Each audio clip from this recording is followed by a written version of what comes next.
ख़बर शिरकयूं लाड़काणे में central jail में कत्ल केस में कैद कटींदड़ जवाबदार कैंसर विघे फौत थी वियो आहे।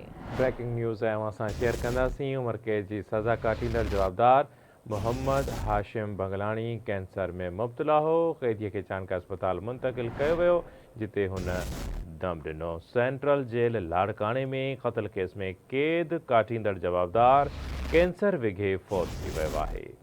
सेंट्रल जेल लाड़काणे में क़त्ल केस में कैद काटींदड़ जवाबदार कैंसर विघे फौत थी वियो।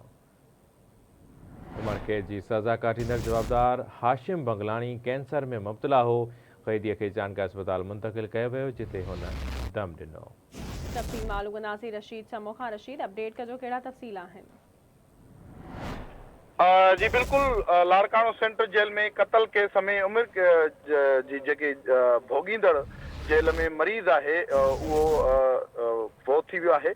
ऐं ही जेकमाबाद वासी आहे, उमिर कैद जो कैदी आहे 40 वरियनि जो मोहम्मद हाशिम पुट भाई खान बंगलानी, जंहिंजी तबियत ख़राब थियण सबबि उनखे जेल पुलिस खेसि ॻणती जोगी हालत में खणाए चाणका अस्पताल जे जेल वार्ड मुंतकिल कियो, जिते हू इलाज दौरान फौत थी वियो आहे। उन हवाले सां जेल पुलिस सां असांजो राब्तो थियो आहे, त उन्हनि ॿुधायो त 2019 दौरान मुबारकपुर थाणे जी हद में मोहम्मद हाशिम बंगलानी ऐं ॿिनि जवाबदारनि मथां क़त्ल जो केस दाख़िल थियो हो। गुज़िरियल साल अहिड़े क़त्ल जो जेको आहे ॾोह साबित थियण ते लाॻापियल अदालत मोहम्मद हाशिम बंगलाणीअ खे उमिरि कैद जी सज़ा ॿुधाई, ऐं जेको कुझु वक़्त खां जिस्म जी कैंसर में मुब्तला हो, अॼु जेल अंदरि ओचितो हुनजी तबियत जेका आहे तमामु घणी ख़राब थी वई, जंहिंखे चाणका अस्पताल जे एमरजेंसी वार्ड दाख़िल कराएसीं, जिते हू फौत थी वियो। हुन जेको जेल पुलिस तरफ़ां कैंसर विघी जेको फौत थी वियल कैदी आहे, उन वारसनि खे अहिड़ो इतला ॾिनो आहे, ऐं वारसनि लाड़काणे पहुता आहिनि, जिते फौती कैदीअ जो लाश लाॻापियल जुडिशियल मजिस्ट्रेट जी निगरानीअ में ज़रूरी कानूनी कार्रवाई बाद वारसनि हवाले कयो आहे। जी